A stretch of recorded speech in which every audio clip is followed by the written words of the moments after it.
चलिए अब रुक करते हैं इस वक्त की बड़ी खबर का। पत्रकार टीवी पर इस वक्त की बड़ी अपडेट। जेडीए प्रवर्तन दस्ते की कार्रवाई सामने आई है। आगरा रोड पर 14 दुकानें ध्वस्त कर दी गई हैं। इस वक्त की बड़ी खबर सामने आ रही है आगरा रोड से, जहां पर 14 दुकानें ध्वस्त की गई हैं।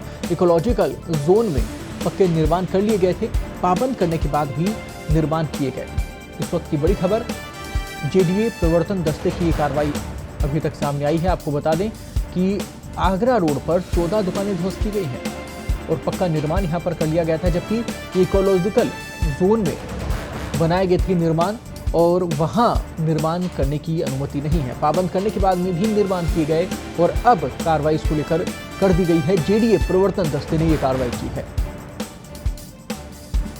पूरी खबर पर ज्यादा बातचीत के लिए, ज्यादा अपडेट के लिए इस वक्त जुड़ गए हमारे साथ में हमारे वरिष्ठ पत्रकार अश्विनी, क्या कुछ स्थिति है वहां पर? और इससे पहले ये भी सामने आ रहा था कि कई बार नोटिस दिया गया था, समझाया गया था, लेकिन उसके बावजूद भी निर्माण होते चले गए।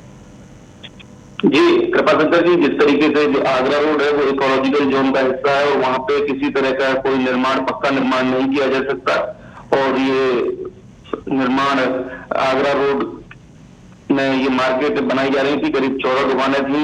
पहले यहाँ पर नोटिस भी दिए गए, लेकिन उसके बाद भी निर्माण कार्य जारी रहा। जब इसकी बात की दोबारा प्रवर्तन शाखा को जानकारी हुई तो उन्होंने वहां पर गार्ड तैनात किया और ध्वस्तीकरण की प्रक्रिया के लिए फाइल चलाई और आज कल शाम को जेडीसी ने इसकी अनुमति दे दी थी। उसके बाद आज सुबह करीब 7 बजे पहुंचकर इस जो 14 दुकानें थी इनको जेसीबी से ध्वस्त करने की कार्रवाई शुरू कर दी। करीब घंटे भर में इन सभी दुकानों को ध्वस्त कर दिया गया।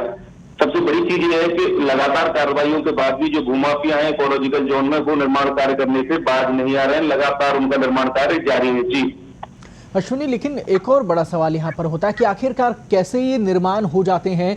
तब तक क्या आंख बंद किए बैठे होते हैं प्रवर्तन दस्ते के लोग और तमाम प्रशासनिक अधिकारी? क्योंकि ये कंप्लीट निर्माण हुआ है, उसके बाद में अब कार्रवाई की जा रही है, यानी शटर तक लग चुका है, पेंट हो चुका है, अब कार्रवाई की जा रही। तो जब तक ये पूरा निर्माण हुआ तब तक कार्रवाई क्यों नहीं की गई?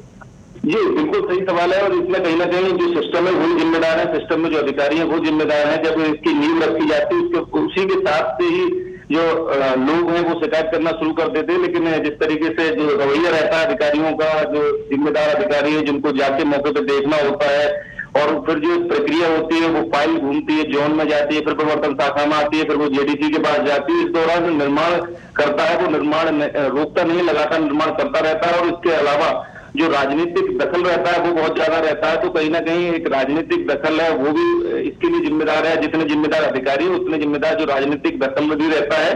तो इस जो पूरा एक कह सकते हैं फोकस अवैध निर्माण के लिए पूरा लगा हुआ है, उसी वजह से अवैध निर्माण लगातार हो रहे हैं। लेकिन राहत की बात यह है कि पिछले 1-1.5 साल में लगातार जो प्रवर्तन शाखा ने कार्रवाई की है वो एक सुखद अनुभव जरूर देता है, सुखद देता है कि कुछ कार्रवाई जरूर हो रही है। 1-1.5 साल पहले तक कार्रवाई नाम मात्र के लिए होती थी। यानी कि मिलीभगत के खेल पर पीला पंजा चल ही गया। बहुत बहुत धन्यवाद अश्विनी तमाम जानकारी के लिए। दर्शकों तक महत्वपूर्ण खबर और जानकारी पहुंचाने के लिए आपको बता दें कि इकोलॉजिकल ये जोन था जिसमें पक्के निर्माण करवा लिए गए और अवैध निर्माण ये थे जिनको लेकर पहले नोटिस भी दिया गया था, लेकिन सुनवाई नहीं हुई और आखिरकार जेडीए ने ये बड़ी कार्रवाई की है। प्रवर्तन दस्ते की तरफ से बड़ी कार्रवाई इस वक्त की गई है।